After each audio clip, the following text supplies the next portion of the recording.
¿Qué tal? Muy buenos días, tardes, desde donde sea que nos acompañan el día de hoy. Bienvenidas, bienvenidos, bienvenides a nuestro segundo día de la 10ª edición del Foro Latinoamericano de Medios Digitales y Periodismo. Hoy estamos arrancando con nuestra mesa número 3, Medios Digitales y Universidades, una relación simbólica. Para esta mesa nos acompañan Enrique Naveda desde Guatemala, coordinador general de Plaza Pública, Natalia Arenas desde Colombia, editora general de 070, Juan Pablo Figueroa Lash desde Chile, director de la carrera de periodismo de la Universidad Alberto Hurtado, Emiliano Ruiz Parra desde México, editor general de Corriente Alterna de la UNAM, y quien nos va a acompañar en la moderación el día de hoy es Lucila Cristallo, desde Argentina, quien se encarga de la gestión de proyectos de Chicas Poderosas. Muchísimas gracias por acompañarnos el día de hoy. Le cedo la palabra a Lu para que arranque esta mesa. Gracias, Quetzali. Bueno, bienvenidas, bienvenidos, bienvenides. Damos por inaugurada esta tercera mesa.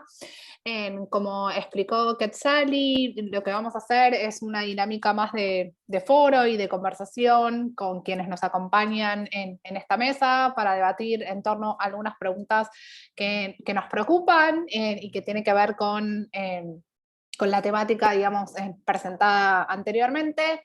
Y para eso voy a iniciar como una ronda de preguntas que cada participante del panel puede tomar y contestar. Y también invitamos a todas las personas que están participando a dejar sus preguntas en el chat, que van a ser leídas durante el periodo, digamos, del foro y de esta mesa. Así que como pregunta disparadora, vamos a hablar de cuáles son las ventajas de crear un medio asociado a una universidad pública o privada. ¿Quién la quiere tomar? O pueden contestar todos también y debatimos a ver qué, en torno a esta pregunta, qué ideas y qué conceptos hay.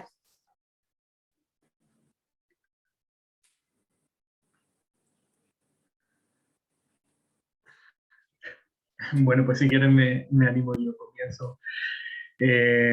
Como coordinador general de Plaza Pública, que es un medio asociado a una universidad jesuita o parte de una universidad jesuita, la Universidad Rafael Landívar en Guatemala, y que ya está por cumplir 11 años, de modo que es uno de los que en esta corriente es más antiguo, ¿no? Uno de los que empezó a experimentar antes en América Latina, según tengo entendido. Y como no quiero abrir el debate más que ser demasiado exhaustivo, empezaría poniendo sobre la mesa dos ventajas que yo creo que para nosotros han sido cruciales y que nos aceleraron mucho en el proceso de crecimiento y consolidación, ¿no? La primera es muy obvia. Tenemos un flujo presupuestario más o menos permanente, o sea, toca revisarlo una vez al año, pero tenemos un piso que nos da vida, nos mantiene un equipo esencial, sin muchas preocupaciones, sin la necesidad de estar buscando constantemente recursos para sobrevivir. Sí los buscamos para crecer, pero no para sobrevivir.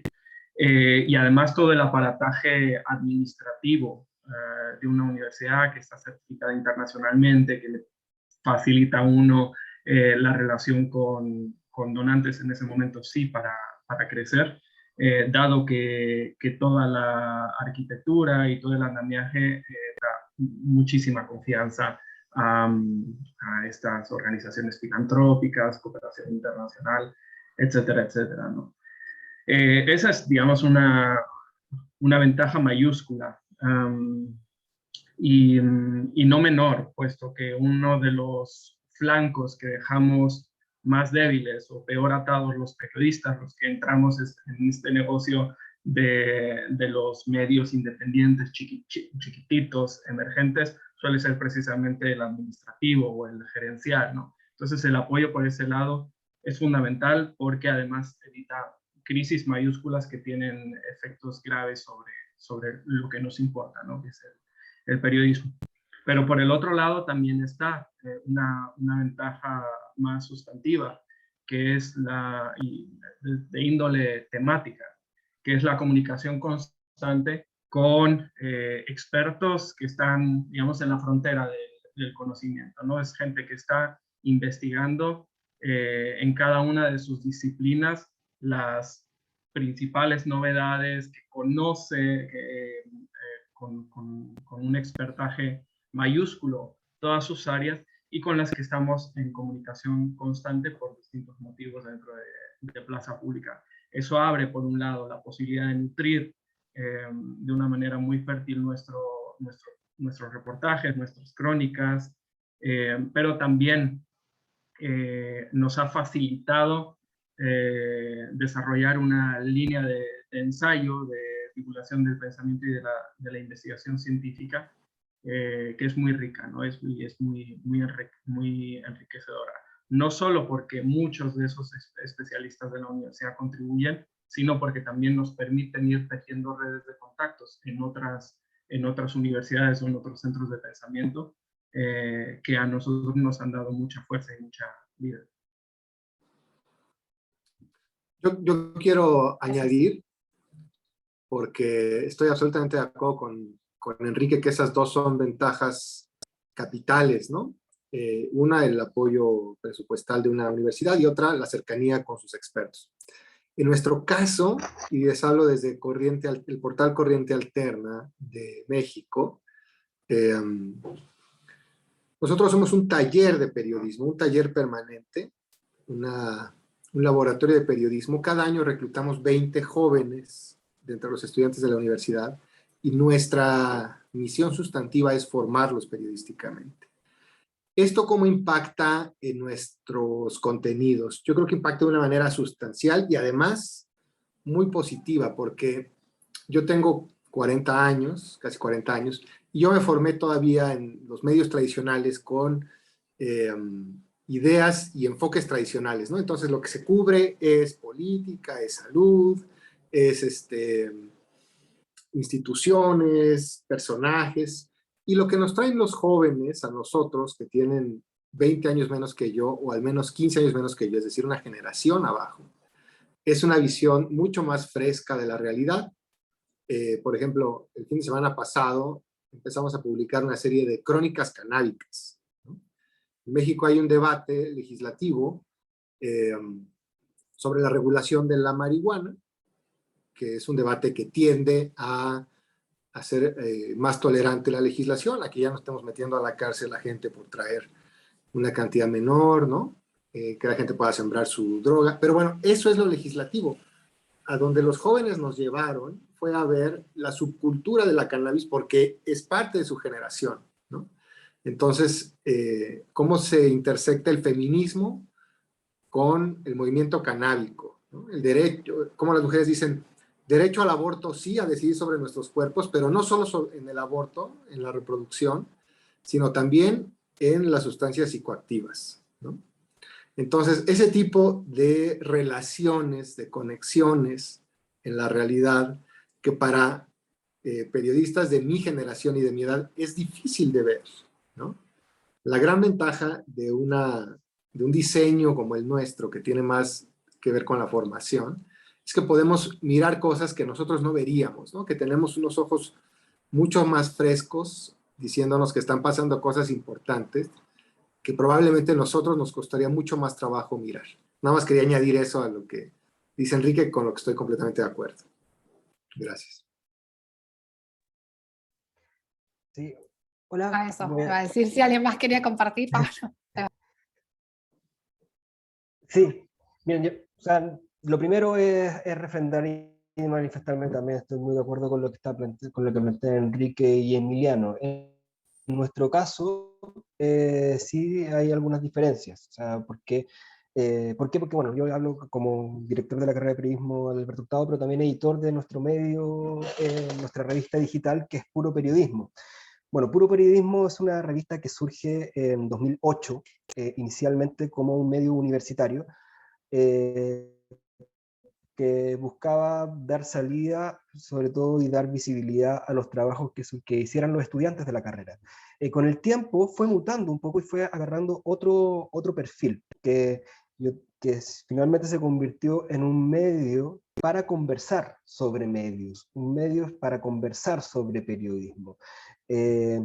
que si bien durante mucho tiempo fue muy interesante porque permitía como conocer la técnica, las tendencias de la industria, las herramientas para hacer periodismo, de cierta forma como que se había abandonado un poco el espacio para mostrar y sacar el trabajo periodístico que estaban haciendo los estudiantes de nuestra carrera.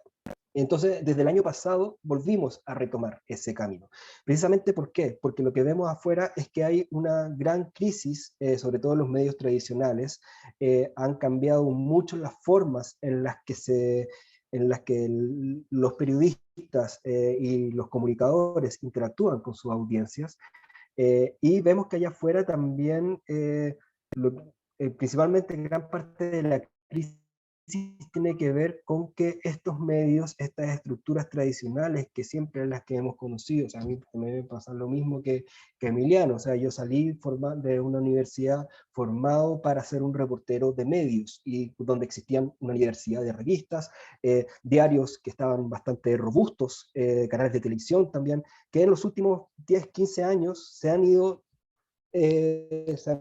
como licuando un poco esa estructura que a nosotros nos daba algo de solidez. Y vemos también que los estudiantes, quienes se están formando en periodismo, ven que hacia allá afuera eso ya no existe, eso ya no es, o ya no existe con la solidez y con la certeza que le implicaba a uno antes salir a trabajar a un medio y uno tenía los espacios para poder hacerlo.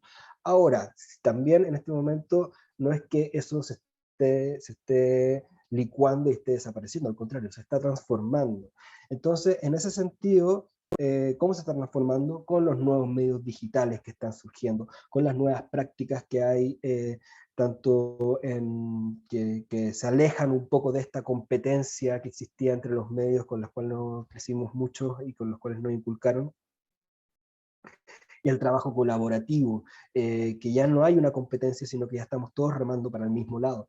Pero también sobre todo de nuevos canales, nuevos lenguajes, nuevas plataformas. Entonces, en Puro Periodismo nos hemos estado enfocando durante los últimos 2 años en hacer ese cambio, en nosotros poder implicarnos, porque creemos que la escuela de periodismo, o sea, el periodismo, como bien decía el gran García Márquez, es el mejor oficio del mundo. Por lo mismo es un oficio, y los oficios no se aprenden solamente en un escritorio o en una clase, sino que se aprenden haciendo. Es precisamente ahí donde nosotros podemos aprender el cómo, no solamente los estudiantes, sino que también quienes llevamos hartos años haciendo periodismo, las nuevas formas de hacerlo, ¿no? Las nuevas formas de comunicarlo, las nuevas formas de abrirnos, y también por lo mismo proponer, como lo que les decía antes, los medios tradicionales, gran parte de sus servicios tiene que ver con que no han sabido leer, o si lo han sabido leer, no han sabido proponer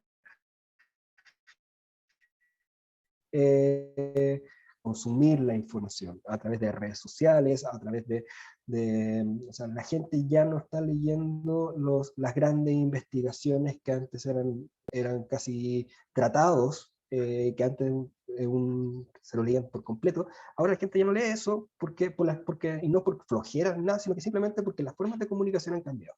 Entonces creo que, hacia donde estamos apuntando es precisamente a abrir esos espacios para que los estudiantes quienes están haciendo periodismo actualmente se puedan insertar en esas nuevas lógicas, pero no solamente insertarse, sino que además proponer, explorar, experimentar.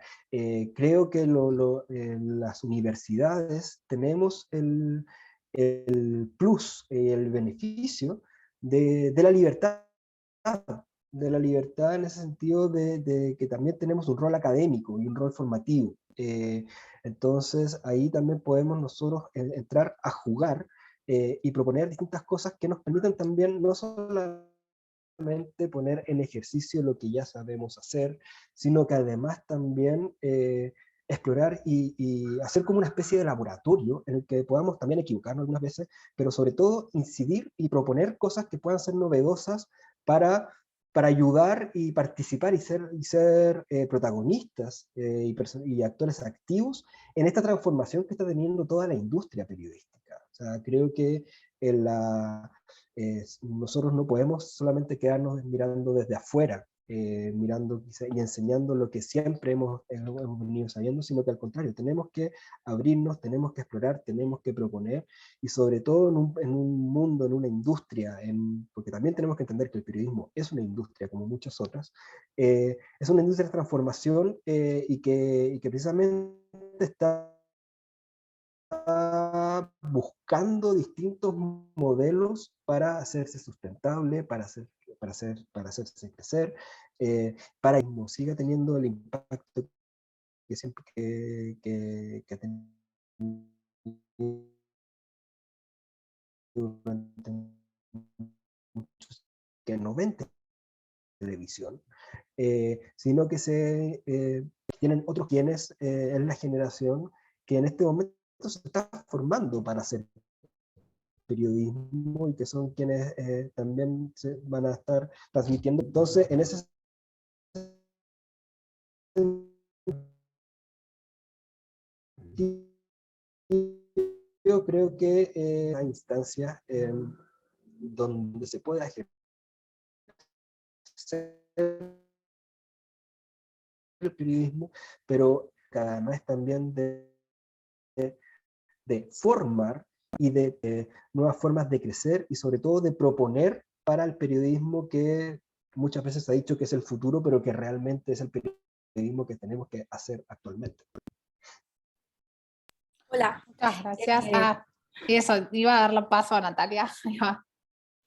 Yo quería oírlos, por eso me quedé de últimas, porque comparto casi todo lo que han dicho Enrique, Juan Pablo y Emiliano, menos una cosa que además me da mucha envidia, y es esa estabilidad presupuestal para sostener a sus equipos. Nosotros, en cambio, nosotros cubrimos el 80% de nuestros recursos o de nuestra operación a través de una agencia de proyectos para terceros que se llama 070 Proyectos, y es así como hemos logrado crecer y como hemos logrado, digamos, tener un equipo estable. Entonces, la verdad me da mucha envidia que ustedes tengan esa estabilidad tan fuerte, pero aparte de eso, que seguramente ya llegaremos a eso con más detalle, me parece que además de lo que han dicho, agregaría que otra ventaja muy importante que tenemos es la interdisciplinariedad de nuestros equipos, ¿no? Nosotros no solamente tenemos solo periodistas o estudiantes de periodismo, sino que tenemos, además de expertos de todas las materias, la posibilidad de trabajar en investigaciones conjuntas entre varias disciplinas y lograr productos, pues, mucho más grandes y completos y pensados con esa cantidad de cerebros trabajando al tiempo. Entonces, eso hace también un poco que nuestras salas de redacción, o por lo menos la de 070, sea muy flexible. Hay momentos en los que hay una necesidad urgente de cubrir un tema grande y nuestra sala de redacción pues es pequeña, pero se suman estudiantes, se suman profesores, se suman personas de diferentes disciplinas y así logramos, digamos, cubrir de manera más rigurosa y amplia los temas. Entonces, esa sería la última ventaja que señalaría. Bien, gracias por compartir, qué interesante. Para empezar a profundizar esto de la construcción, ¿no? de las redacciones y las editoriales, o los medios dentro, digamos, de las universidades, una pregunta sería, ¿cuáles son los límites editoriales cuando se trata de una investigación periodística desde un medio asociado a una universidad? Si los hubiera o hubiese, ¿no? Digo, entender un poco cómo manejan y esos termómetros, digamos, esas cuestiones entre ser parte, digamos, de una universidad.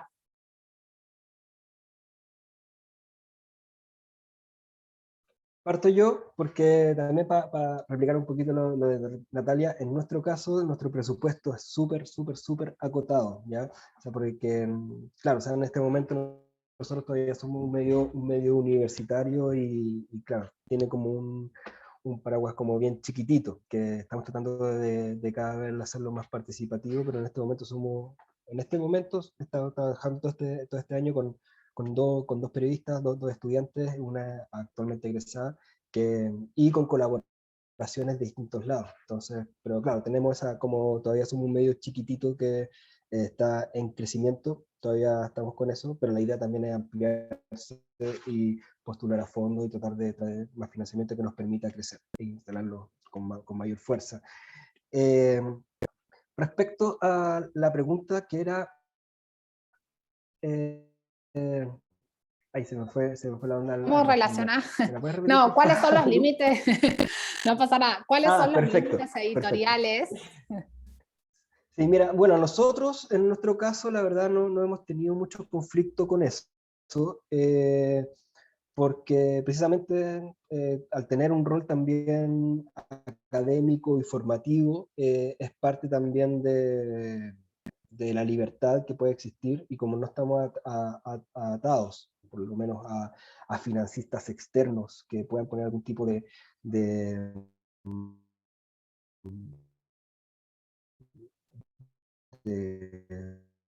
pared en los medios ya establecidos, en los medios grandes, podemos jugar con eso. Nosotros en ese sentido podemos jugar, y creo que quizá puede llegar a haber algún tipo de punto ciego, de cierta forma, si es que en algún momento la investigación tiene que ver, por ejemplo, con la misma universidad, con la misma estructuras. Hasta el momento nosotros, eso no debiese ser una limitante. No, creo que siempre hay formas de poder tratarlas, incluso en medios que hemos trabajado. O sea, a mí me tocó trabajar en CIPER durante muchos años, y muchas veces hicimos investigaciones que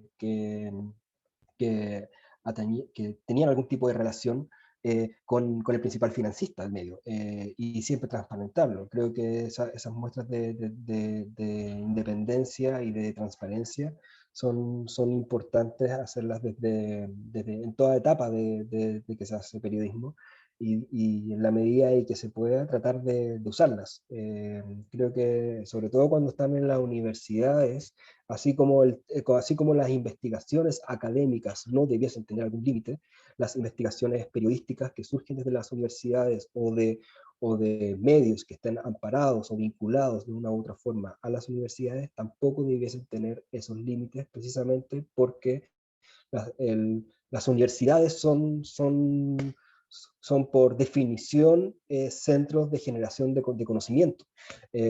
Por lo mismo, no debiese haber un límite en ese sentido. Hasta el momento, editorialmente, nunca nos ha tocado tener algún tipo de conflicto en ese sentido. Espero que no los haya en el futuro. Pero estoy convencido de que en ese sentido, como en todos los medios, son peleas que va a haber que dar en su minuto, y buscar también las salidas más convenientes, pero siempre tratando de defender la generación de contenido y la importancia de que la información salga. O sea, como periodísticamente, ¿qué es lo que manda? Es la información y la importancia de la información que salga. Entonces, siempre y cuando se mantengan bien los estándares de calidad, no debe ser algún problema, y si es que llega algún momento que haya que hacer alguna pelea, habrá que hacerla. Sí, de acuerdo.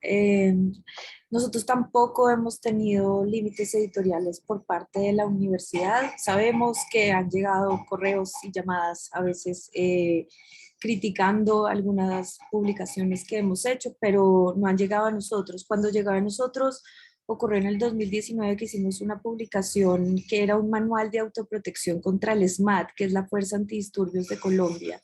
En ese momento, la Policía Nacional de Colombia mandó un comunicado, no solo a la revista, sino a la universidad, pidiendo que se desmontara ese contenido por argumentos que no eran veraces y que no tenían asidero en la realidad. Nosotros decidimos, por supuesto, no bajar ese contenido. Pero además recibimos mucho respaldo por parte de la universidad para mantenerlo arriba.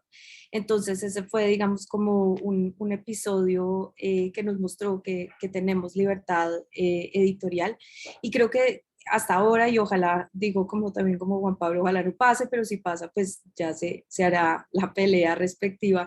De pronto la limitación editorial que tenemos nosotros es sobre todo en línea con nuestra línea editorial. Entonces nosotros, por ejemplo, no publicamos contenidos que amplifiquen discursos de odio, pero eso es algo más propio que de la universidad.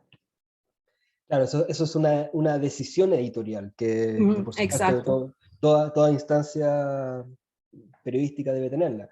Bien, ahí en línea con lo que están hablando ustedes, y ahora también podemos volcar la pregunta para que contesten Enrique o Emiliano también, o quien quiera. Hay una pregunta de Hernán Florintes desde Perú, que más allá de que pregunta, digamos, qué es lo que los motivó a apostar a las universidades en un proyecto así, me quiero detener porque hace varias preguntas relacionadas que después las podemos volver a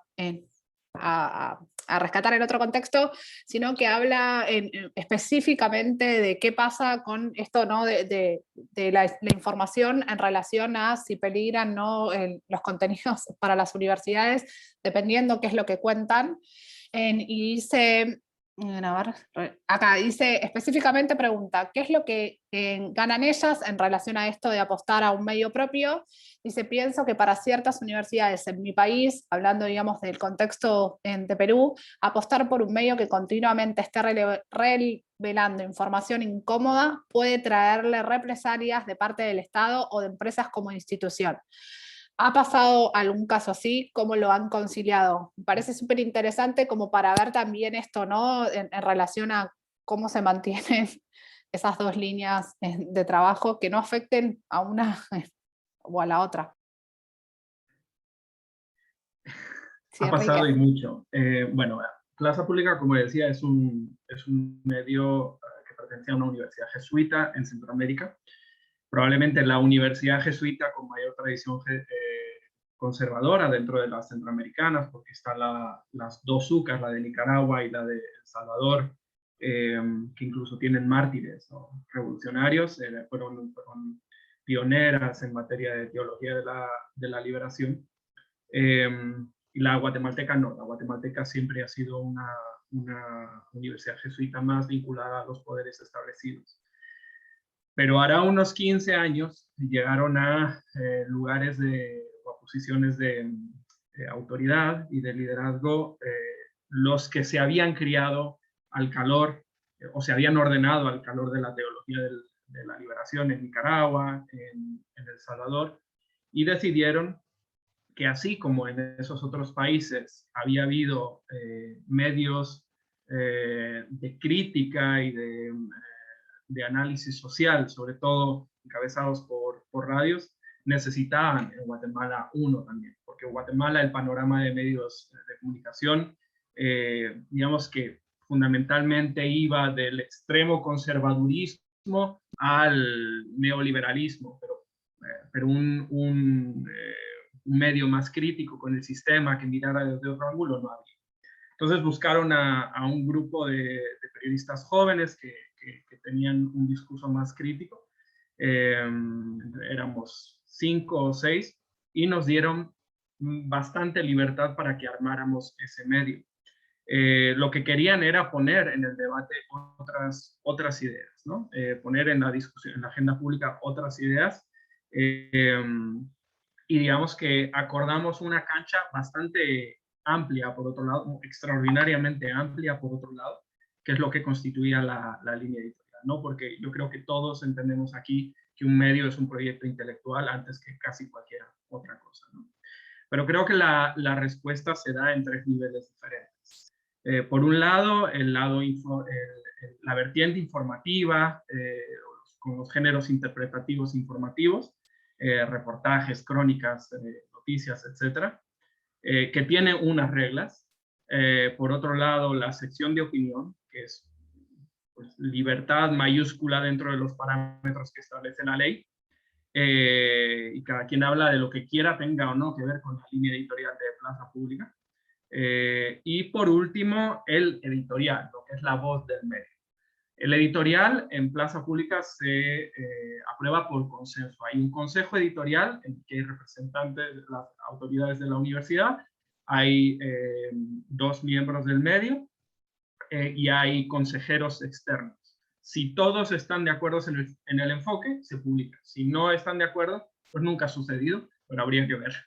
En cambio, la parte periodística, lo que nosotros negociamos desde un principio es que, bueno, Plaza Pública tiene esta misión de traer al centro del debate temas que son centrales, pero que han sido marginados por años, ¿no? Yo le oí en 2012 en México, ahí no recuerdo a quién, a Camilo Jiménez, un periodista colombiano, que Colombia se había convertido en un país minero y que los medios colombianos no se habían dado cuenta. Algo parecido sucedió en Guatemala. No se había transformado, pero no nos habíamos dado cuenta o estábamos contando cosas completamente marginales como si fueran centrales. Plaza Pública buscó lo contrario, traer al centro esos otros temas que naturalmente eran muy críticos: extractivismo, conflictividad, la captura del Estado por parte de las élites corporativas. Como ven, es una agenda muy crítica y que iba a generar muchas ronchas en el establishment. Siempre que nos moviéramos dentro de esos márgenes, que como digo son muy amplios y para nosotros centrales, en principio no había problema, y la máxima autoridad el cargo con máxima autoridad sobre lo que se publicaba, y el único que tenía derecho a conocerlo antes de que se publicara era yo, era el coordinador general, aunque la responsabilidad legal también recae en el rector, ¿no? Eso se ha respetado en última instancia siempre, no sin dificultades, sino sin tensiones. ¿Por qué? Porque a diferencia de un medio, generalmente las presiones, de un medio tradicional, las presiones no llegan al director del medio, sino al rector o al vicerrector, y bajan hacia abajo. No pueden bajar hacia otro lado, ¿verdad? Pero perdón por ser tan español. Pero eso sucede. Entonces lo que intentamos fue generar un protocolo para que de inmediato las quejas que llegaban al rector me las pasaran a mí y yo intentara resolverlas con criterios periodísticos. No siempre se pudo, y nuestra mayor crisis sucedió hace unos años, precisamente con la entrega anterior de los Pandora Papers, los Paradise Papers, o los Panama Papers, ya no recuerdo, cuando junto con Univision desglosamos la estructura de una red offshore de una de las grandes familias del país, que además tenía representación en la junta directiva una acólita en la junta directiva de la universidad. Ahí sí se nos pidió que dejáramos de investigar esas cosas, ¿no? Fue una crisis mayúscula que en buena medida se dilucidó en público, con las tensiones entre la universidad y Plaza Pública, y que se resolvió en última instancia con la universidad diciendo: es verdad, Plaza Pública tiene que seguir como hasta ahora. ¿Qué contribuyó a que eso pudiera suceder? Primero, el prestigio que había ganado Plaza Pública hacia afuera, mostrando que nunca sacrificaba los principios periodísticos a intereses políticos. Y eso le ganó un respaldo popular en esa crisis bárbara, que nos permitió mantenernos fuertes, y a las autoridades de la universidad entender que era importante Plaza Pública para la universidad y su prestigio. Pero en este sentido, y con esto termino, vale decir que hay momentos particularmente críticos. O sea, uno tiene que negociar muy claramente desde el principio que hay ciertas cosas que no se sacrifican, tiene que quedar por escrito, tiene que haber protocolos muy claros para que algunos argumentos no sirvan para disfrazar causas que nada tienen que ver con esos argumentos, como por ejemplo el miedo a una demanda por un trabajo mal hecho. Hay que disolverlo con un buen protocolo de investigación y decir, bueno, acá está ocurriendo otra cosa, no es exactamente ese miedo que usted tiene. Pero también hay que ser muy conscientes de que generalmente los momentos más críticos para medios como los nuestros son los de los cambios de autoridades. Porque una autoridad puede no estar de acuerdo con los acuerdos, valga la redundancia, que ha habido con las anteriores, o por lo menos no estar al tanto y por lo tanto actuar quizá inadvertidamente poniéndolos en jaque. Ese momento de ratificación de los acuerdos que tiene que suceder con cada nueva administración es, por lo menos para nosotros, crucial, porque sí siempre hay unas presiones brutales, en nuestro caso, más todavía que del gobierno, del empresariado, que se ha considerado tradicionalmente un aliado de la universidad. Es más, es muy sintomático que los momentos más difíciles para nosotros no han tenido que ver con reportajes que han vinculado a gente de la propia universidad o reportajes sobre los abortos clandestinos, etcétera, sino con el sector privado empresarial tradicional. Bueno, eso tiene un poco que ver con desafiar, ¿no?, al poder desde el punto de vista periodístico. Qué interesante, no sé, las personas que participan, yo me quedo con dos cosas que rescato de todo lo que dijiste, ¿no?, que fue interesante, que es tener en cuenta en sus medios armar protocolos de crisis, en que esos protocolos se diseñen previamente para poder también generar una respuesta rápida ante justamente una crisis y hacer un plan de contingencia.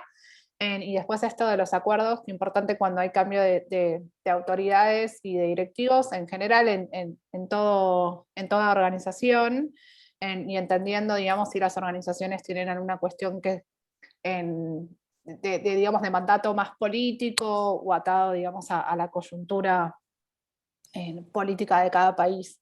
¿Quién quiere seguir respondiendo? Ahí va. A mí me sirve muchísimo lo que comentan las compañeras y compañeros del panel, lo que acaba de decir Enrique, porque Corriente Alterna tiene apenas un año, es muy joven, ¿no? Entonces muchas cosas que veo que ellos ya transitaron y resolvieron, nosotros apenas lo iremos a ver. Y por eso me parece fantástico, yo lo agradezco mucho. En México hay un escenario ahorita de polarización política y mediática también, ¿no? Eso se ha provocado desde las propias élites, desde las élites que están con el gobierno o con la oposición, como que este deseo de que uno se defina de un lado o del otro. Y bueno, nosotros lo que hemos hecho es responder más bien con periodismo y efectivamente tratando de contar y de alumbrar historias que están fuera de esa dicotomía, ¿no?, de esa discusión polarizada, y de contar historias que otros medios, por sus razones, digamos, comerciales o porque no tienen tanto tiempo, pues no lo pueden hacer. En ese sentido, también afortunadamente hemos recibido el respaldo de las autoridades universitarias para que nuestros contenidos sean decididos con toda libertad por nosotros, nuestro enfoque, nuestros ángulos también. Eso me tiene muy tranquilo, por supuesto. Entiendo que este momento, como del que habla Enrique, de los cambios institucionales, pues hay que estar pendiente y hay que estar preparado, ¿no? En el caso de la UNAM, toca dentro de un par de años, entonces, bueno, hay tiempo para ir preparando el terreno.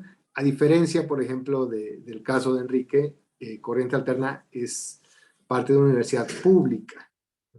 Entonces, aquí lo que también creo que ha sido positivo es que está muy claro que lo que digan los periodistas de Corriente Alterna en sus contenidos, para las audiencias, para nuestros públicos, no se confunde con la voz institucional de la universidad, ¿no? O sea, este es sobre todo un laboratorio de periodismo.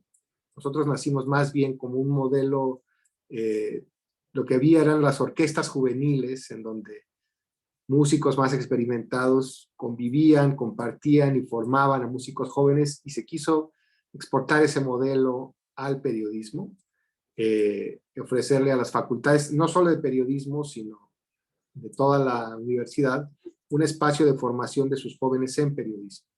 Un taller, ¿no?, un lugar donde pudieran poner en práctica sus conocimientos.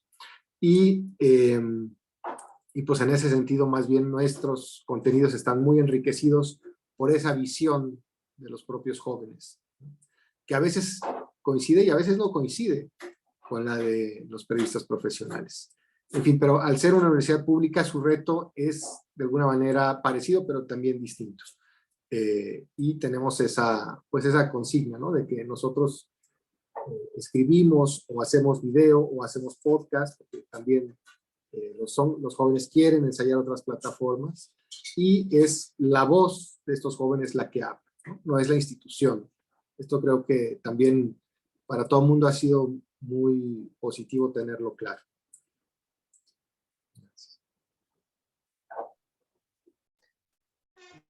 Buenísimo.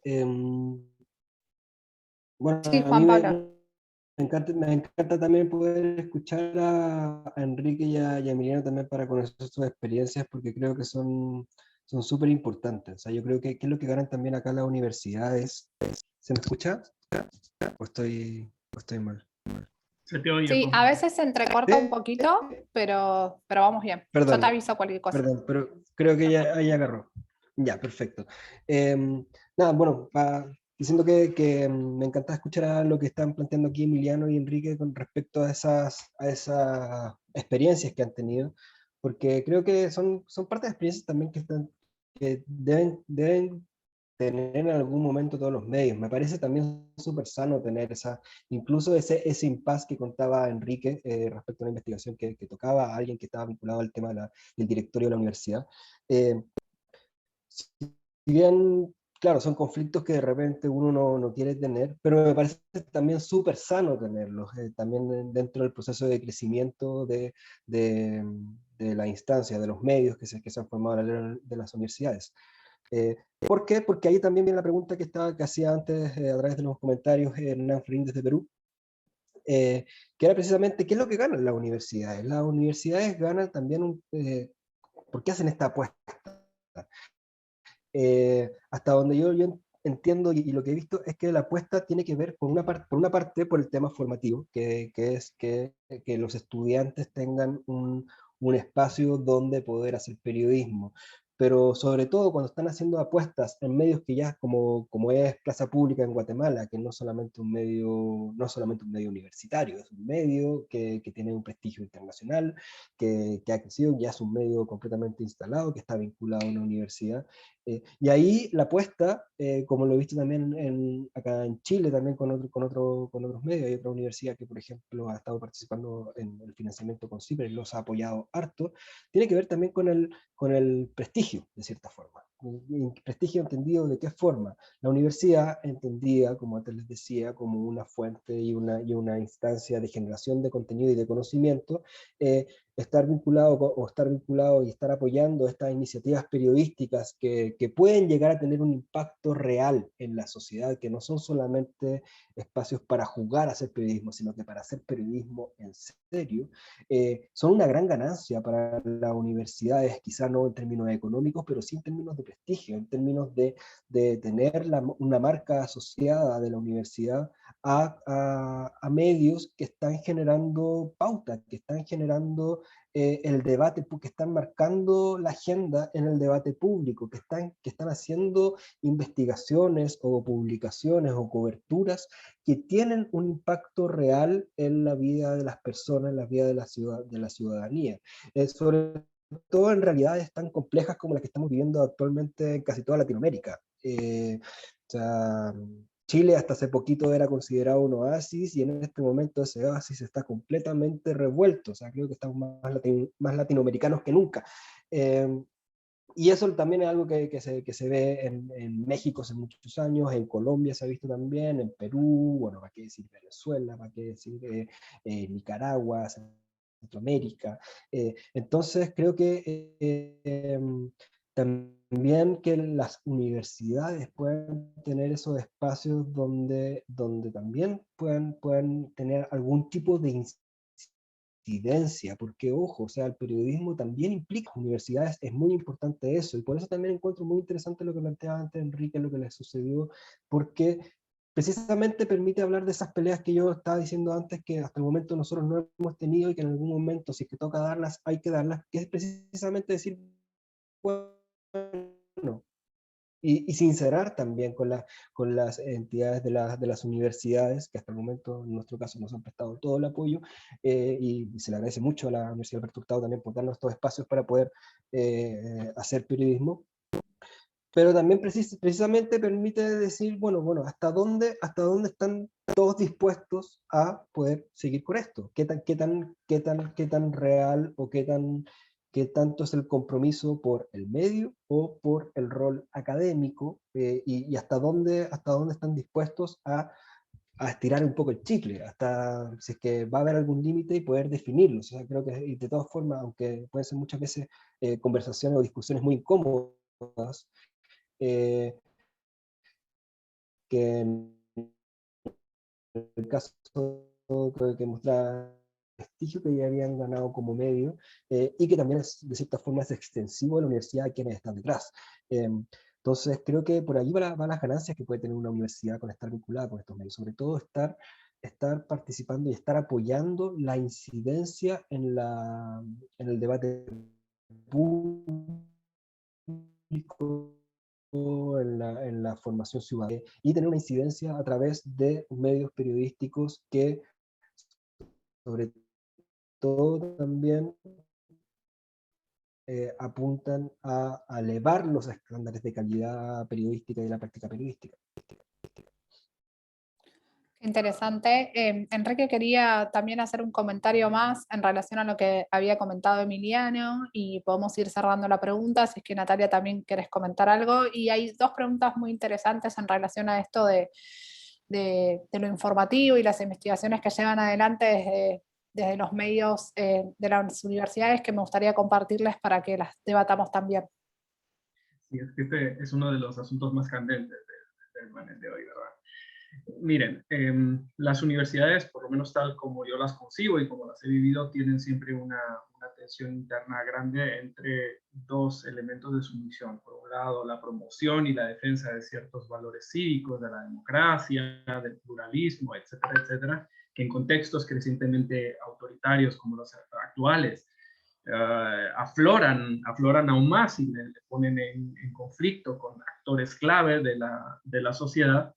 Y los medios de comunicación que formamos parte de esas universidades, pues somos como la punta de lanza de esa tensión, ¿no? Los que, Juan Pablo decía, los que estiran más el chicle, los que la ponemos más en crisis, ¿no? Porque somos el extremo de la libertad de expresión, de la defensa de los valores cívicos, de la crítica a los poderes establecidos. Y muy a menudo, y esto es lo que detonó mi intervención, tiende a querer confundirse desde afuera la voz del medio con la voz de la universidad, como decía Emiliano.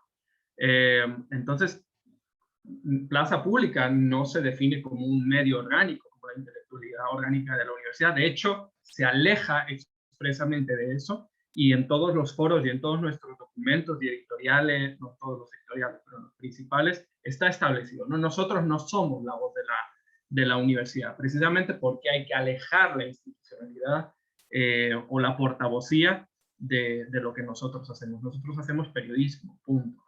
Y eso está muy lejos de la portavocía y del cálculo político. Sin embargo, es un elemento que nunca deja de utilizarse estratégicamente en nuestra contra. Todos los actores político-económicos ajenos con alguna relación con la universidad o sin ella, tratan de jugar a identificar a la universidad con las posiciones, los reportajes de Plaza Pública, no solo en términos de que son parte de ustedes, sino de que eso es lo que ustedes piensan y defienden, y nada más lejos de la realidad, ¿no? Esa distancia hay que subrayarla constantemente, tanto hacia afuera como hacia adentro de la universidad, y recordarles que está establecida, que está promocionada, que es divulgada, y que no tienen que sentirse afectados, aunque esto es una batalla constante, o identificados con lo que el medio diga, ¿no? Esa es una herramienta defensiva, no ofensiva, y por ahí preguntaban un poco qué se puede hacer. La otra cosa es tener muy claro el papel de uno dentro de la universidad y el rigor que debe alentar en toda investigación. Si uno es capaz de defender cada una de las cosas que publica, es mucho más difícil que encuentren argumentos para contenerlo, para censurarlo, hay un prurito moral y un prurito ético que afecta también a nuestros adversarios o a nuestros jefes, que es: no quiero hacer nada que sea incorrecto, ¿no? Y mucho menos descaradamente incorrecto, ¿no? Entonces, si uno es capaz de defender con solidez cada línea de lo que escribe, y a veces es tentador hacer lo contrario, escribir cosas que uno no puede defender aunque sepa que por ahí van los tiros, si uno es capaz de defenderlo, es mucho más difícil erosionar el medio, porque existe ese prurito ético en todo el mundo, ¿no?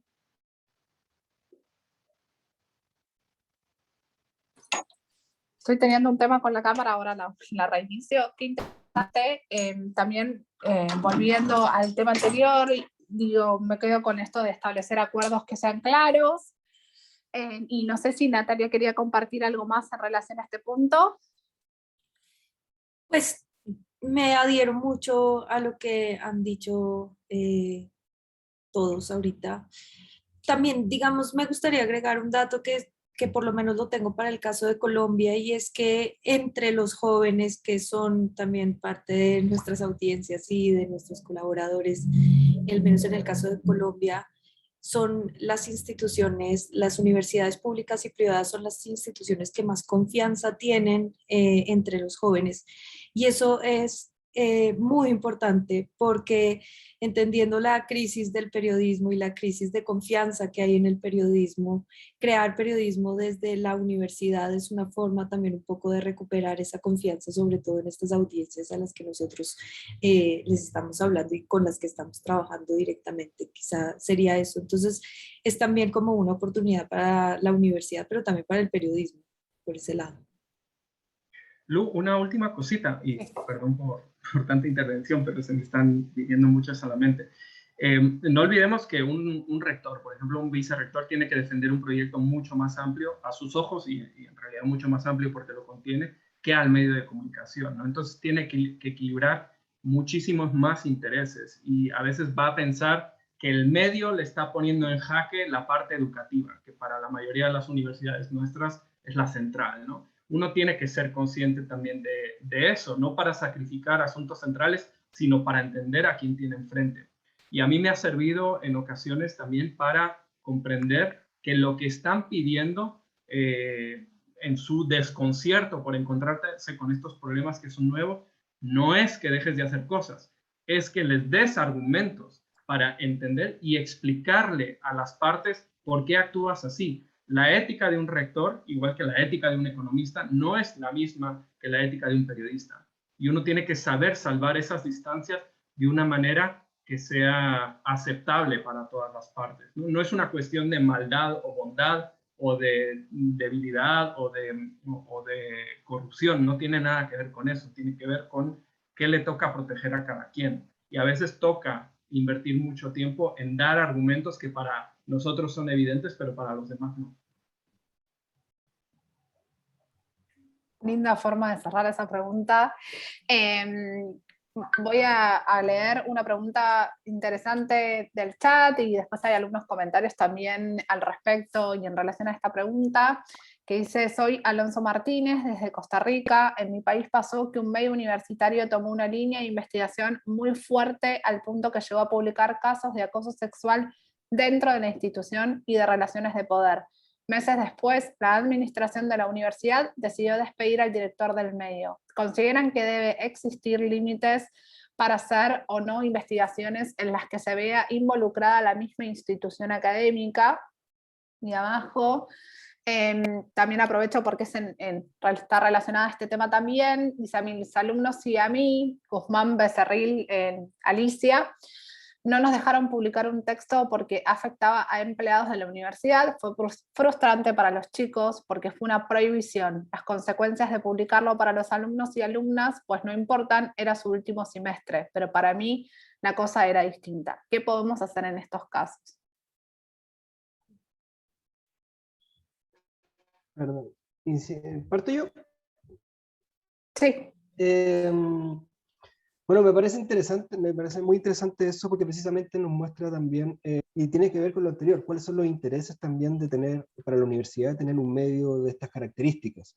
Si es que precisamente lo que es para mostrar hacia afuera y no de repente verse hacia adentro, me parece que ahí no hay realmente un compromiso con un buen periodismo, que es, finalmente creo que es lo que a los medios exitosos que están vinculados con alguna universidad, es lo que los lleva a poder salir adelante. Ahora, yo creo que también, al igual que todos los medios, siempre hay algún tipo de punto ciego, que también tiene que ver con, de cierta forma, con un acuerdo tácito que de repente puede existir, que siempre se puede ir jugando un poco con eso, pero también tiene que ver de no morder la mano que a uno le da de comer. Pero también yo creo que siempre ahí se pueden buscar algunas alternativas, o sea, siempre debemos pensar, sobre todo en los medios que son universitarios o que están asociados a una universidad, también en función de lo que les decía antes, de que ya no tenemos que seguir pensando en el periodismo como una competencia, sino también una colaboración, en que si es que de repente hay temas que sabemos que nos van a dar algún tipo de problema o conflicto interno, que de repente también uno tiene que ahí decidir bien cuáles son las batallas que dar y cuáles no. O sea, tampoco se trata de salir a dar al choque siempre, porque eso siempre te va a tener en tensión también precisamente con las instituciones que te acobijan, que te dan también la estructura para poder existir. Y eso también hay que cuidarlo. Ahora, eso quiere decir que debemos, como periodistas, hacer vista gorda y no mirar hacia lo que pueda estar sucediendo a nuestro alrededor, en nuestro mismo círculo. No, al contrario, creo que, bueno, yo por lo menos soy convencido de que siempre, si es que queremos mirar qué es lo que está pasando afuera, también tenemos que ser capaces de poder mirar qué es lo que está fallando adentro para poder ser efectivamente críticos. Y creo que todo periodista debiese ser así. Y por lo mismo defenderlo. Eh, pero por lo mismo de repente hay que decidir bien también qué implica dar esa pelea. Hay veces que si es que es el momento, es la pelea que hay que dar, o de repente buscar otras alternativas, como por ejemplo decir, ok, vamos a tener problemas para publicar esto en este medio, y creo que esto no solamente ocurre para un medio de asociación a una universidad, sino creo que ocurre para cualquier medio que esté vinculado a algún tipo de financiamiento o algún tipo de presión que pueda existir. Ok, no lo podemos sacar por acá, pero podemos asociarnos con otro medio y lanzarlo por otra vía, o liberar la información. Creo que ahí también siempre debe primar un poco la importancia de la información frente al tema. Ahora, también sobre todo cuando las investigaciones o trabajos periodísticos pueden llegar a involucrar a alguien que está asociado a nuestra comunidad, a nuestro entorno, sobre todo a las instituciones que nos puedan de las cuales dependemos de cierta forma. Creo que ahí también siempre debe haber un trabajo súper de transparencia donde hay que no podríamos, por ejemplo, llegar y salir y que esas personas se enteren una vez que salió el artículo. O sea, siempre, sobre todo en esas instancias, ir al frente, contar con todos los respaldos posibles, con todo ya comprobado, e ir a hablar con las autoridades que corresponda y poder decirle, mira, ¿saben qué? Tenemos esto, esta es la situación, estamos convencidos de que es algo periodísticamente relevante, necesitamos poder contrastar y que nos den y darles todas las facilidades para que nos puedan dar sus versiones, sus impresiones. Ahora, si es que eso llegara a abrir una pelea importante, creo que ahí es precisamente, yo creo que las peleas que debemos dar, porque antes que todo somos periodistas y debemos defender también la importancia de la información y la relevancia. Y también de repente ver algunas vías alternativas también del cómo podemos sortear también de cierta forma esos escollos que de repente puedan surgir en el camino. O sea, yo creo que cualquier medio que tiene información que es relevante y que de alguna u otra forma puede tener algún impedimento para sacarla, yo creo que, o sea, yo estoy convencido de que cualquier medio debe tener no solamente la opción, sino que la obligación de buscar esas alternativas para sacar por otros lados la información, porque eso es lo que debería importarnos, más allá de solamente de ser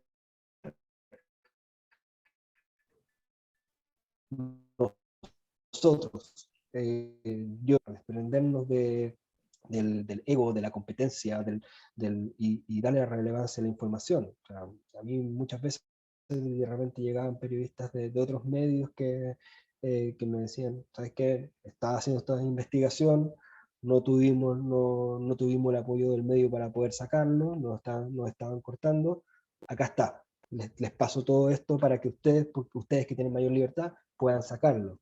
Y creo que eso también debe ser parte de la práctica normal de los periodistas, pero sobre todo también aquí, como creo que cuando de repente nos toca, puede tocar alguna investigación a nosotros a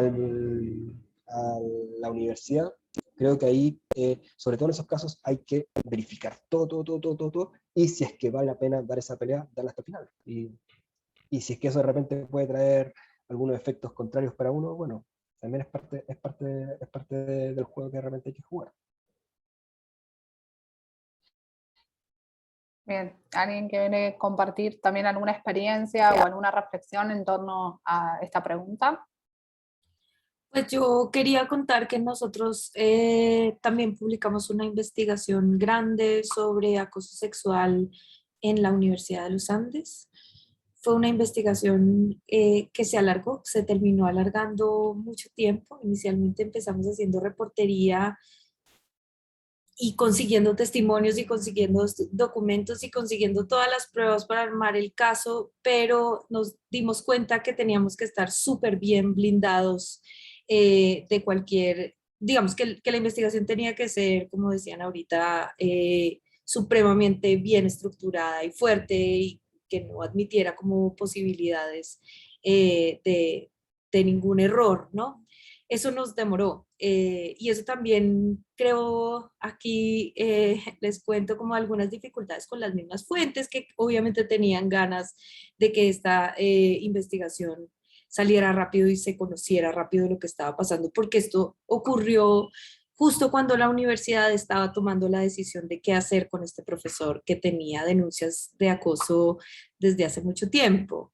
Entonces fue un proceso largo que nos costó un poco de trabajo, mucho trabajo de hecho, y muy buena reportería y mucho rigor, pero finalmente salió y salió muy bien porque, digamos, la universidad sí se dio cuenta de la cantidad de problemas que tenía a la hora de tramitar estos casos de abuso sexual y acoso dentro de la misma universidad.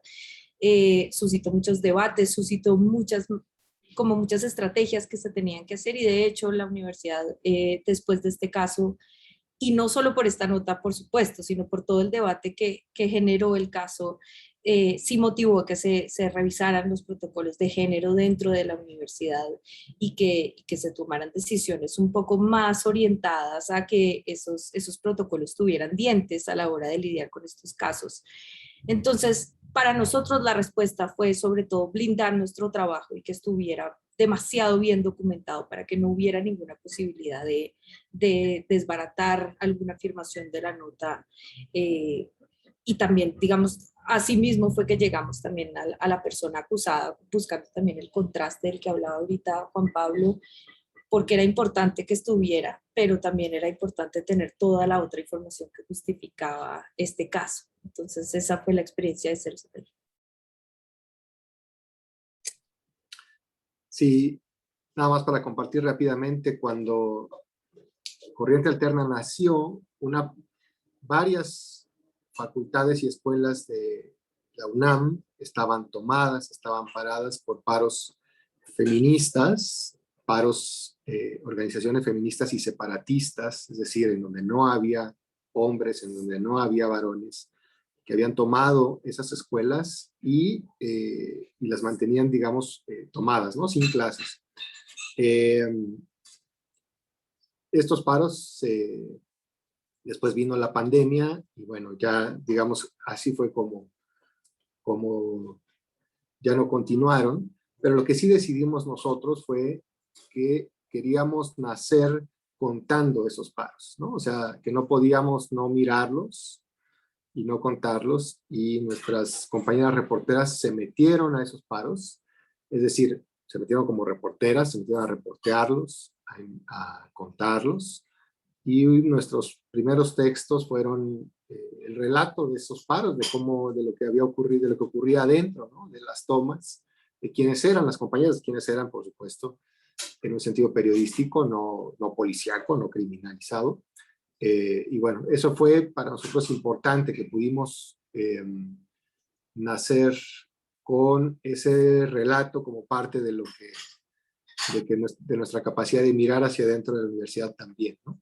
México apenas está regresando a actividades presenciales, todavía no hay un regreso completo de clases en los niveles superiores.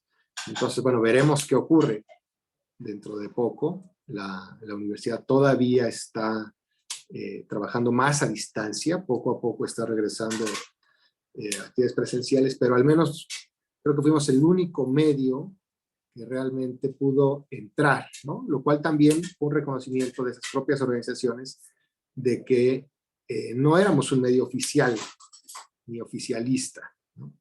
Es decir, de que no eran las autoridades yendo a través de un medio de la universidad, para nada, ¿no? Eran los reporteros, reporteras, mujeres, que iban a contar una historia con toda la profesionalidad y el rigor de lo que estaba pasando ahí dentro, y en realidad creo que fuimos los únicos que consignamos lo que pasaba ahí. Yo nada más lo cuento como una experiencia de que sí tuvimos esa necesidad de voltear a ver hacia adentro una protesta que ocurría dentro de la propia universidad y que era importante. Muchas gracias. Yo no estoy de acuerdo con todos y no sé qué más añadir a lo que ya dijeron y a lo que expusimos antes. Tal vez un detalle. Bueno, nosotros no hemos tenido tantísimos conflictos de esa naturaleza porque en el momento en que delimitamos la cancha, decidimos que íbamos a hacer trabajo, lo que le llamamos de profundidad, y que íbamos a concentrarnos más en los grandes procesos que en los sucesos. Plaza Pública casi no hace noticia. Y en los procesos centrales la universidad no suele estar inmiscuida, por lo menos no suele ser central, ¿no? Entonces es raro que le entremos directamente, pero eso fue una consecuencia imprevista de una decisión inicial editorial, ¿no? Lo cual no significa que no haya pasado, ¿no? Por ejemplo, Guatemala tiene un sistema de elección de cortes de justicia corporativista, en la que se metieron representantes de las universidades por ley. Por constitución, básicamente tienen que participar en elegir a magistrados, a la fiscal general, etcétera, ¿no? Y es un proceso total, absoluta y abiertamente corrupto, en contra del que estamos todos desde hace años, ¿no? Naturalmente eso pasa llevando por delante no solo a la universidad, sino generalmente al decano de Derecho, a la de Contabilidad, etcétera, etcétera, ¿no? Y cuando hacemos mapas de actores, eso sale. Y así con muchos otros, ¿no? Las universidades generalmente son instituciones de élite que tienen relaciones de puertas giratorias con la institucionalidad pública y empresarial, y los que hoy son autoridades han estado antes en otros lugares en los que han tomado decisiones muy criticables, y quizá los enfrentamientos nos hayan venido más por ahí, no por cosas que hicieron estando fuera de la universidad, y que como nosotros reflejamos procesos bien cronológicamente extensos, pues suelen pillarles los dedos, ¿no? Pero bueno, esto decía que a nosotros la definición que hicimos de editorial pues dejó en parte afuera muchos de esos conflictos. Creo que en ese sentido el aprendizaje es que en ese y en otras cosas que hemos hecho, creo que no andaré, el aprendizaje es que es mejor siempre tener bien definido todo a priori, para que cuando estas cosas sucedan no parezcan un ataque personal o un asunto casuístico, ¿no? Que se puedan encuadrar fácil o complejamente por parte del director del medio en una línea de trabajo nítida, que no deje lugar a pensar que son resoluciones de rencillas personales o cuestiones que no tienen nada que ver con lo periodístico. Eso no les va a evitar los problemas, en absoluto, pero los va a mitigar. Es como si uno hace un reportaje, no sé, sobre la corrupción de alguien o sobre unos delitos de un de un narcotraficante, a nosotros, y digo a nosotros porque puede ser lo contrario en otro lado, nos ha servido hablar con el narcotraficante a priori y decirle, mire, tiene todas estas acusaciones encima, ¿no? Porque a veces se da la casualidad de que en su ética muy particular eso lo consideran honorable. Otras veces no, en México me imagino que no es viable, ¿no? Por eso digo que no es aplicable a todos lados. Pero digo que seguir procedimientos preestablecidos, transparentes, claros y publicados suele ayudar a mitigar el problema, no a eliminarlo. Y por último, uno va acumulando sobre sí afrentas que otros consideran personales porque se vieron reflejados en el medio de una manera que no les gustaba. Y con todo el dolor que esto supone para mí, también a veces toca que el director se haga cargo de esas afrentas y que haya rotación de equipo para que esa persona se lleve las afrentas y el medio no se quede cargado con ellas, ¿no? Digo con dolor para mí porque ya llevo 10 años, casi 11 aquí, ya me tocará ir rotando, ¿no? Pero sí es bueno para la institución que quienes las han encabezado vayan saliendo para aliviarlo de esos lastres de vez en cuando, ¿no? Bien, vamos a tener que ir cerrando en esta mesa. Es súper interesante todo lo que compartieron. No me quiero olvidar de una pregunta que quedó más arriba, que pregunta Karen desde la Ciudad de México, si hay alguna remuneración económica para los estudiantes egresados que colaboran en sus medios, sobre todo, ¿no? Hablando del contexto que vive el periodismo en la región. Y relacionada, perdón, con esta pregunta y para cerrar este panel, voy a preguntarles que en muchos espacios también se habla o hay una idea de que, o sea, lo académico, o sea, las facultades y universidades de periodismo están muy lejanas a lo que es el periodismo hoy y, o sea, cómo se practica. Un poco también ya lo mencionaron y hablaron de la innovación dentro de sus medios, y en relación a eso también es si ustedes, o sea, liderando estos medios que dependen de la universidad, tienen alguna incidencia sobre los contenidos que se promueven o se proponen, digamos, desde el punto de vista académico, como para ver si hay algún tipo de interacción o incidencia de parte de ustedes desde el punto de vista del hacer. Yo quiero contestar la primera parte. En nuestro caso, Corriente Alterna, que tiene, digamos, pertenece a su nombre en la institución es Unidad de Investigaciones Periodísticas y estamos dentro de la Coordinación de Difusión Cultural de la Universidad, de la UNAM. Sí, tenemos una contraprestación de 2,000 pesos mexicanos, que son como $100 mensuales a nuestros estudiantes. El ciclo de nuestros estudiantes es de entre 8 y 10 meses por año, perdón, por generación. La primera generación duró un poquito más porque nacimos con la pandemia, entonces queríamos que hicieran algo de trabajo de campo, en fin. Pero sí tenemos esa contraprestación, aunque entiendo muy bien lo que dice Karen, ¿no? La crisis del modelo de negocio le ha pegado tanto a toda la industria de medios, que para los jóvenes es muy desalentador salir a buscar trabajo y encontrar trabajos absolutamente precarizados o de un nivel de explotación muy alta. Y creo que sí es algo de lo que nos tenemos que ir preocupando, ocupando, haciendo cargo de todos los que estamos involucrados, ¿no? en el trabajo de la comunicación y de la formación.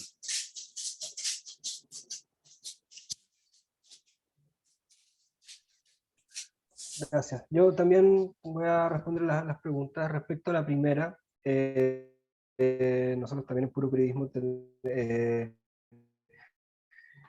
intentamos por lo menos a quienes poder darle algún tipo de compensación económica, que si bien no es muy grande, o sea, de hecho es bastante reducida, nos ha servido para poder tener un equipo chiquitito funcionando, y que es más bien visto más que como una remuneración, porque aparte del trabajo acá, sobre todo como son estudiantes, están haciendo cosas, no es a tiempo completo. Entonces también es como un apoyo también para para sus ingresos, para el trabajo, ojalá pudiéramos tener más también para poder darles más, creo que me encantaría poder darles más. Y también para poder convocar a más gente. De hecho,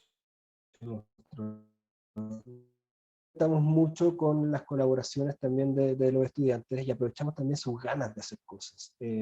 O sea, también tenemos que entender que como medio, sobre todo medio universitario, que todavía no aspira a ser un medio más grande, es una ventana también, y también, pero sobre todo también tiene un foco académico en su misión. Entonces también es también un espacio también de pruebas, de ejercicios, de ir probando cosas. Y sobre todo también de ir armándose a los estudiantes en la medida antes de salir ya a lo que se le llama el mundo real, de cierta forma.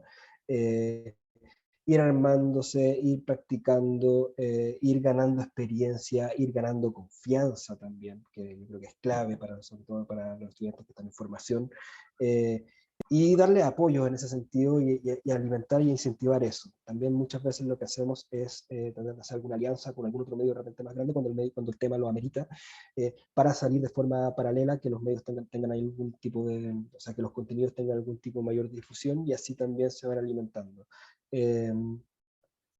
Y la segunda pregunta, ¿cuál era la de respecto? ¿Cuál era ¿Cómo la esa segunda pregunta? relación, o si hay algún tipo de relación entre el medio propio, digamos, que pertenece a la universidad, con los contenidos propios de la universidad? Si hay algún intercambio o alguna mesa, digamos, de debate en las que ustedes también puedan aportar desde el hacer, ¿no? Como medio, con esta idea, esto está relacionado a esta idea que hay que a veces lo académico se queda un poco retrasado de lo que verdaderamente es la tarea periodística.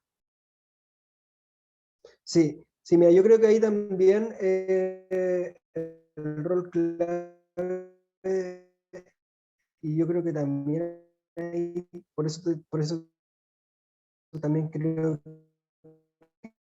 que es muy importante en este sentido los medios de comunicación, que precisamente permiten abrir un poco el tema de la sala siempre respecto a lo que pasa ahí, lo que se hace ahí. Y la idea de los medios de comunicación, o por lo menos como lo estamos trabajando nosotros, es precisamente que sea un puente entre las salas de clase y un medio de comunicación real donde se ejercita el periodismo. Entonces, también lo que estamos tratando de hacer es, de cierta forma, que no tanto que el medio sea visto como un medio de la escuela, sino que la escuela sea el medio. O sea, que el medio atraviese y sea un eje del proceso formativo desde el día 1 hasta el final. Que no se trata de que yo como editor del medio voy a ponerme a decirle a todos los profesores o las clases qué es lo que tienen que hacer o qué es lo que no tienen que hacer, pero sí estar en comunicación para que las cosas que salgan de allá puedan no solamente ser un repositorio en ese sentido. O sea, no es como que, ya, que llegue el profesor que diga, ¿sabes qué? Me salió un buen producto, de repente llevémoslo para allá, sino que hacerlo a priori, sino que pensar los proyectos que puedan salir de las clases y los ejercicios periodísticos con un potencial de publicación, y no solamente para tener una buena evaluación, que creo, sobre todo en las primeras etapas formativas, creo que es algo que sobre todo los estudiantes que vienen mucho con el switch de su etapa escolar, que deben sacarse buenas notas o buenas calificaciones, es algo que permite romper, que no es solamente, ojo, aquí no solamente estás jugando una calificación, puedes estar jugándote algo mucho más importante, que es incidir, que es publicar, que es divulgar información que merece ser conocida. Eso también creo que es parte importante del rol que tenemos, entonces creo que hacia allá debe ir la cosa, hacia allá estamos también trabajando para impulsarlo. Ha sido difícil porque precisamente como les contaba, hemos estado haciendo un cambio en los últimos 2 años, que son precisamente los últimos 2 años de la pandemia, donde ha habido poca libertad para salir a reportear a la calle, para poder estar en contacto, para poder estar en ese contacto con los profesores y los estudiantes. Entonces, y eso sido difícil y ha sido un poco lento. Pero estoy convencido de que el modelo de los medios de la universidad debería ser también, o sea, convertirse, que no sea visto como un producto aparte, sobre todo de las escuelas de periodismo, sino que sean parte eje del proceso. Y eso implica también estar en constante comunicación con lo que se haga y lo que no se haga en las clases. No tanto como para pautear y para poder decir, ¿sabes qué? Aquí en las clases se va a hacer lo que nosotros como medio vamos a querer, para nada, sino que, pero sí estar en una comunicación constante, de ir alimentándonos mutuamente y entender que somos parte de la misma estructura y estamos remando para el mismo lado. Creo que para allá dice la cosa.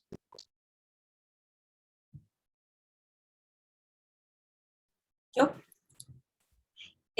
Bueno, nosotros durante mucho tiempo trabajamos sobre todo con estudiantes que tenían una asistencia graduada o algún tipo de contrato con la universidad, y eso era sobre todo como la fuerza de trabajo de 070. Pero desde hace 3 años para acá estamos profesionalizando un poco la sala de redacción, contratando sobre todo egresados de la maestría de periodismo, me incluyo. Yo soy, y el director de 070 también, somos egresados de esa maestría, y estamos pagando sueldos. En este momento tenemos un equipo de 14 personas contratadas, que la inmensa mayoría son egresados de el Centro de Estudios en Periodismo de la Universidad de los Andes, o que siguen haciendo su maestría y tienen una beca por trabajar en 070. Ese es un poco el modelo. Obviamente esto implica muchos costos, entonces por eso tenemos esta agencia de productos para terceros con los que financiamos la operación de la revista. Eso por el lado de la primera pregunta. Sobre la segunda pregunta, nosotros también digamos que hemos podido, digamos, quería contarles como un ejemplo para mostrarles cómo sí trabajamos muy de la mano con la universidad y con los recursos que tiene la universidad. Entonces, por ejemplo, en el marco del paro nacional que hubo en Colombia en abril de este año,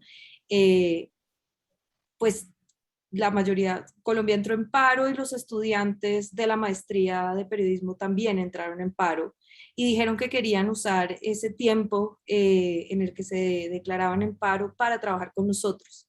Entonces, de repente, nuestra sala de redacción, que somos 4 periodistas y pues otras personas que hacen muchas otras funciones y se encargan de otros temas, se sumaron 14 estudiantes y 3 profesores, y entre todos pudimos hacer una investigación muy grande que le seguía el minuto a minuto al paro nacional, y publicamos un mapa donde podíamos hacer georreferenciación de material de fuente abierta, donde se estaban viendo los excesos de la policía en el marco del paro.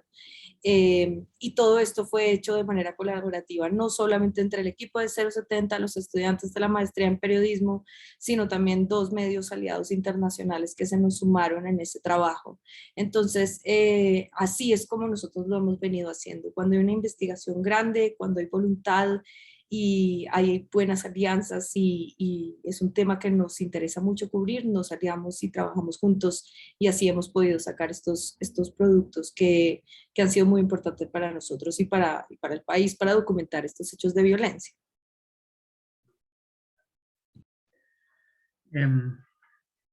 Bueno, Plaza Pública sí, naturalmente tiene influencia y colaboración con la universidad en muchas áreas, ¿no? Las principales son de investigación. Plaza Pública forma parte de la Vicerrectoría de Investigación. Estamos en el Consejo de Investigación con el resto de directores de instituto, y de ellos donde cada quien pone sobre la mesa cuál va a ser su agenda, y los otros pueden hacer aportes, ¿no? Y también cruzar, intercambiar información que vaya robusteciendo los enfoques de todos. Además, participamos en las tareas de planificación estratégica de la universidad. Ahora está sucediendo una, pensando en cómo debe ser la universidad dentro de 10 años, ¿no? Y definiendo las líneas de trabajo para lograrlo. Esas son las 2 principales áreas de participación de Plaza Pública. En la docente ha sido un poco menos todo este tiempo, y estamos intentando modificar eso. en buena medida porque no existe una escuela de periodismo. Es raro, ¿no? Tienen este medio al que alimentan mucho, pero no tiene una escuela de periodismo, no hay una carrera de periodismo siquiera, hay una carrera de comunicación orientada sobre todo a otras especialidades, ¿no? Comunicación organizacional, social, etcétera, pero no periodismo. Entonces, en un origen sí se pretendió algo parecido, creo que a lo que decían Juan Pablo y Natalia, que el medio estuviera constituido por editores profesionales y alimentado por periodistas que estaban formándose, por egresados, no, perdón, por estudiantes que estuvieran nutriéndose y forjándose ahí, ¿no? Estudiantes de ciencias políticas, de derecho, de comunicación. Eso duró aproximadamente un año, no salió del todo bien en el sentido no de que se hicieran mal las cosas, sino de que no se iba al ritmo que todos esperábamos, ¿no? Entonces la redacción se empezó a profesionalizar con periodistas y lo que hicimos fue crear primero un programa de formación de estudiantes. A los primeros estudiantes no se les pagaba, a los que entraban al programa de formación ya sí se les daba una beca. Era una beca que les establecía una serie de responsabilidades, casi ninguna de ellas editorial. Su principal tarea era formarse en el periodismo y hacer prácticas, no con miras a publicar, aunque pretendíamos siempre publicar por los motivos que explicaba Juan Pablo, ¿no? Ese programa estuvo vigente varios años, ahora está en pausa, pero lo haremos reflotar y paralelamente creamos otro, que es el programa de formación de periodistas departamentales. Digamos, como del México sería como periodistas de los estados, en otros países de las provincias. Ese va dirigido a periodistas profesionales, pero que no tienen acceso fácil ni a protección de una estructura mediática, ni a formación, ni a la formación que les podemos dar en plaza pública. En ambos casos, en el de estudiantes, tanto estudiantes como en el de los periodistas departamentales, plaza pública les paga. A los periodistas profesionales sí les ponemos una responsabilidad editorial, pero sobre todo es una responsabilidad formativa. A los estudiantes no. Ahora, quiero decir que aunque podemos ver esto como fantásticos ojos, muy bien, todo el mundo tiene que cobrar, sobre todo en ambos casos puede ser un doble filo, pero sobre todo en el de los estudiantes no graduados de la universidad lo fue, en el sentido de que nosotros les dábamos una beca, no era un salario completo tampoco. Creo que la carga en aquel tiempo era de 10, 15 horas a la semana, de las cuales la mitad las dedicaban a lecturas, estudio, y la otra mitad a relación con la redacción y a reportear un poquito. Pero al final el hecho de que se les diera esa beca, que eran aproximadamente $200, estoy hablando de hace 10 años, es más que medio salario mínimo, lo que les cambiaba era la mentalidad. Esa beca a ellos, a algunos de ellos les hacía no pensar que estaban cobrando por estudiar y por aprender, sino comparar con lo que podían ganar en otro medio. Y había medios que, como ya les veían que hacían cositas bonitas, les ofrecían el salario mínimo. Nosotros, como condición para estar en el programa, les pedíamos que obtuvieran buenas calificaciones en las pruebas del programa, que no bajaran de una nota bastante buena dentro en la carrera que ellos estaban siguiendo, y que hicieran las tareas, ¿no? Lo que sucedió es que, como comenzaron en su mente a competir con el salario mínimo que les podían dar otros medios, muchos terminaron yéndose. ¿Qué ocurrió con eso? Primero, que el pago en el otro medio era el mínimo. Y segundo, que terminaron abandonando en muchos casos su carrera porque la exigencia por ese salario mínimo era brutal y no era de aprendizaje, sino que era de producción. Con lo cual, algunos de ellos, de esos que se fueron en ese momento, terminaron abandonando el periodismo bien rapidito y nunca cumplieron ninguno de los objetivos. Entonces, el pago hay que afinarlo muy bien porque puede convertirse en un incentivo perverso. Bueno, teniendo en cuenta que no hay más preguntas y estamos un poco pasados de tiempo, agradecemos a todas las personas que se conectaron. No sé si Quetzali querés cerrar en la mesa. Agradezco, muy interesante. Podríamos quedarnos a debatir por horas y compartir experiencias y conocimiento. Ket, no sé si querés.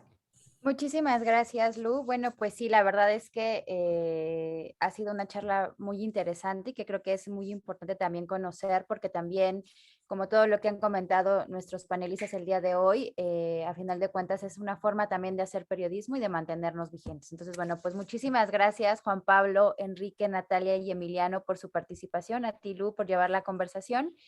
Quiero pedirle a las personas que se encuentran con nosotros, si quieren poner su camarita para que tomemos una foto de registro de que nos reunimos el día de hoy en esta conversación. Entonces, por favor, si quieren aparecer en la foto, Alejandra, Carla, Yuri, es el momento. Muchas gracias a ustedes por la invitación. Ha sido muy interesante para mí escuchar a mis colegas. Muchísimas gracias, Emiliano. Bueno, pues Lo mismo entonces por mi ahora sí. parte. Sí, adelante, adelante, perdón, Juan Pablo y Enrique. No, lo mismo por mi parte. Muchas gracias por la conversación. Ha estado muy interesante conocer la experiencia, verlos a ustedes. A Emiliano, que no nos vemos hace ya muchos años, pero que muy lindos recuerdos. Y como siempre, con la gente de Factual y distintas latitudes, toda fechoría en la cual pueda participar, bienvenido sea. Muchísimas gracias, Juan Pablo. Bueno, pues ahora sí, entonces, va la foto en 3, 2, 1. Genial, muchísimas gracias. Y pues bueno, seguimos en las actividades de esta semana que siguen virtuales y pues nos estamos viendo. Un abrazo para todos. Muchas gracias. Chao, Un chao. abrazo, que estén muy bien.